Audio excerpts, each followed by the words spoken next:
Hi guys, na po may mga guba nga serbato o kanang mga loud horn. Ayaw na nyo ibalibag. Kaya maayo pa na siya. Igor na mo siya liguon na pangaon mo ng mga hugaw-hugaw diha, mga yuta-yuta diha para malimpyo.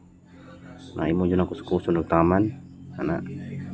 yan ang dyan kuskuso na abrihan na nimo kuan kana mga suok-suok diha. Na ugasan ako ng tubig nga kuan, tubig nga tabang aron di nga samot og kataay ba. Ya pagbutan ni ang importante ra jud ani niya kinahanglan tibuok nga yang coil kana kay mo ni ang kontak kana may ang alihaan kana siya kanang gi pindot-pindot lagi di basta mao na testiran na kinahanglan na siya continuity kay kana ray importante ana niya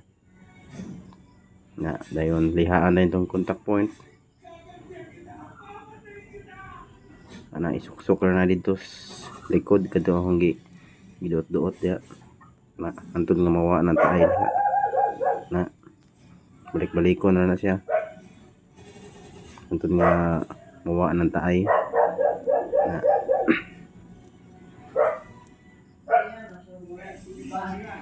paghuman ani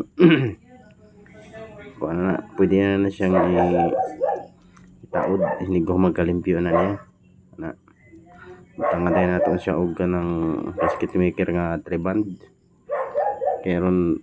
tibuok kayong hangin ni gawas ba inigpindot niyo sa serbato kana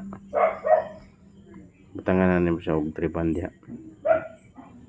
aron di kay mohungaw jud ang hangin tibuok kay tingog na pila siya na siya gasket pero hungaw mo gana siya na palibutan dyan na siya na pati sa likod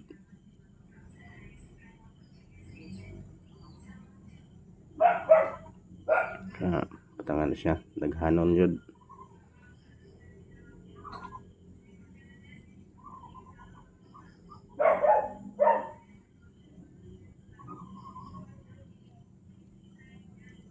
pagkakuha na natin pwede na siya takluban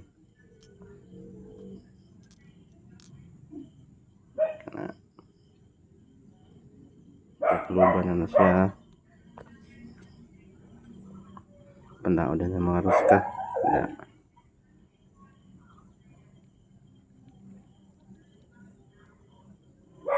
piskay mo kuning